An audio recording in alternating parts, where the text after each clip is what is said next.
Now for the biggest stories of the week for the first time this year. Amber, Andy, watch the clips. Okay. Tell me, what is the story?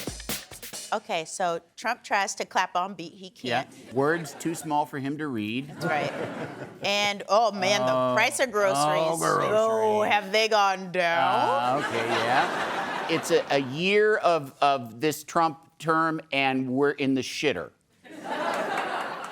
You know, the shitter is a relative assessment, but I'll give you points. Yay! Yes. The story is the first year of Trump's second term is behind us, one down, only 39 more years to go. And this week, the president reminded us all that he literally wrote the book on accomplishment.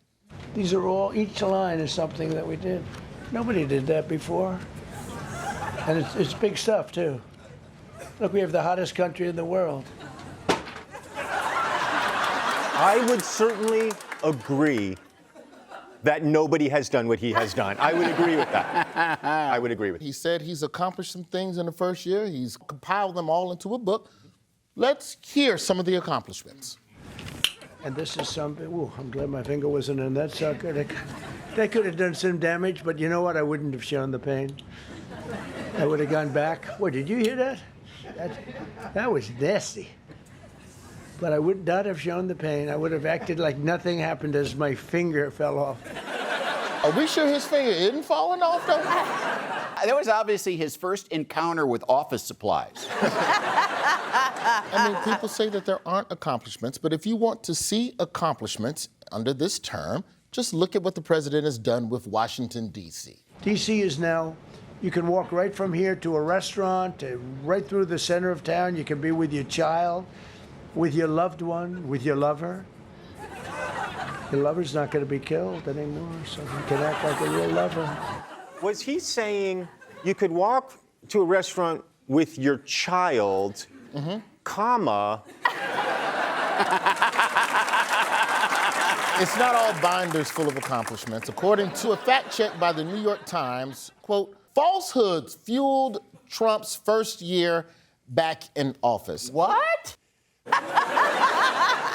Trump made a lot of promises to win the 2024 election. So we're going to do a little fact checking to see what promises he kept and which promises he broke and whether or not it matters. First one, Trump was in Switzerland this week for the World Economic Forum. So let's start with the U.S. economy. Here's Trump on the campaign trail back in 2024. Starting on day one, we will end inflation and make America affordable again. It's not affordable now. People are dying. They can't afford bacon. They can't afford anything. That was terrible when people were dying from bacon starvation. That was terrible. Where are we now with inflation?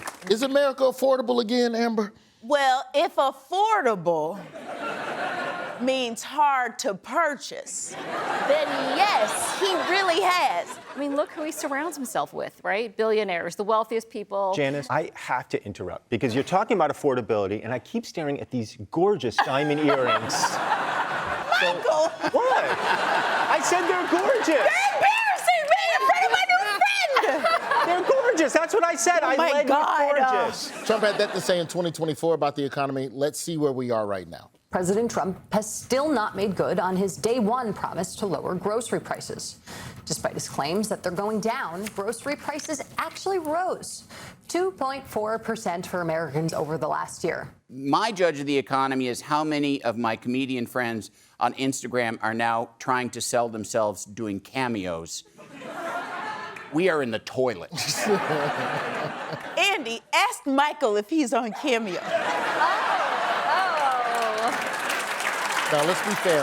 The administration is still very hard at work on the economy, especially grocery prices. In fact, Agriculture Secretary Brooke Rollins went viral this month with some grocery price calculations of her own. Question: what daily meal does Agriculture Secretary Brooke Rollins say only costs $3? 2 Costco hot dogs. Healthy meal. Oh, Wait, I saw- 1 Costco hot dog. It was, she described it as a piece of chicken, a corn tortilla, a piece of broccoli, and something else. Let's hear it from Brooke.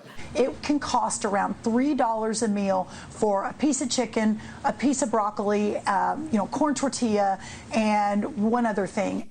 What the fuck does this bitch eat? We said before the show we weren't going to curse, and Let's start over.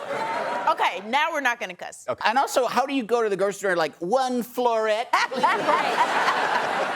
Now, the economy has always been one issue with the president in the first year. The other issue, some would say the biggest issue, is immigration. Now, ICE has their sights set on the state of Maine. Kristi Noem's DHS, they love to give little cutesy operation names to what ICE is doing. In North Carolina, it was called Operation Charlotte's Web. And in Florida, it was called Operation Tidal Wave. Mm-hmm. What is the new operation name for the immigration movement that's gonna be happening in the state of Maine? Operation what Epstein Files? It's called Operation Catch of the Day. Wow. Oh, my God. Damn. Yes, because when you get a bunch of ICE agents together, it is known as a shrimp fest. So Trump has kept some of his promises and broken others, and there's a binder full of accomplishments, but it's on the floor.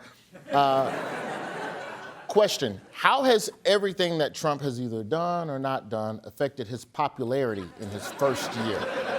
Poorly, right? Okay. 35% approval rating. Here's CNN's Harry Enton breaking down how America feels about Trump right now. The only person who is even lower than Donald Trump when it comes to his net approval rating at this point into term number 2 is Richard Nixon. And according to those Epstein files, that's not the first time Trump's been under Bubba.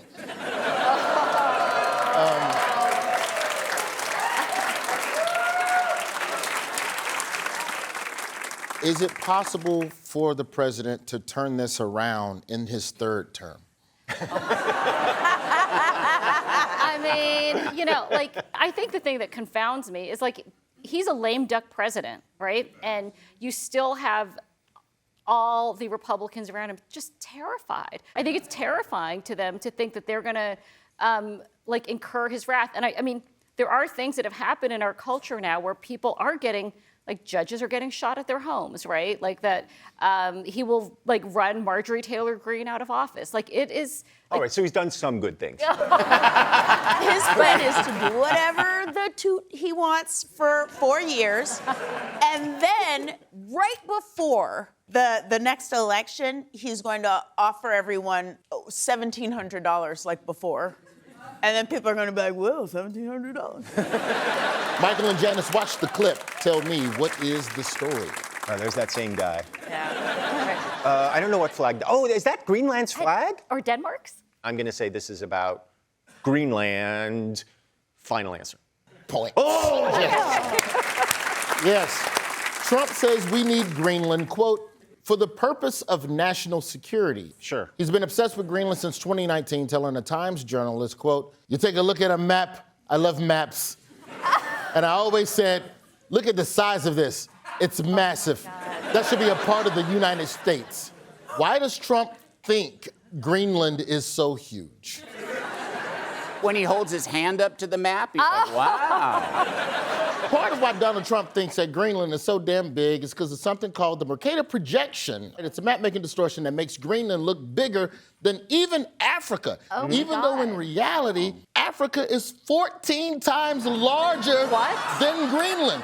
What made Trump so angry that Greenland became a priority for him? He wrote this fascinating message to the Prime Minister of Norway, saying, Yes. hey, you didn't give me the Nobel Peace Prize, so I guess I got to take Greenland. Yeah. Here's what he texted the Prime Minister of Norway last weekend. Dear Jonas, considering your country decided not to give me the Nobel Peace Prize for having stopped 8 wars plus, I no longer feel an obligation to think purely of peace. What is the problem with Trump's argument in that regard? He's the opposite of peace? The government of Norway does not give out the Nobel Peace Prize, as Norwegian Prime Minister Jonas Gahr Store said in a statement, quote, I have clearly explained, that's my Norwegian accent. I like that. I have clearly explained, including to President Trump, what is well known, The prize is awarded by an independent Nobel committee and not the Norwegian government. Stop fucking calling me, man.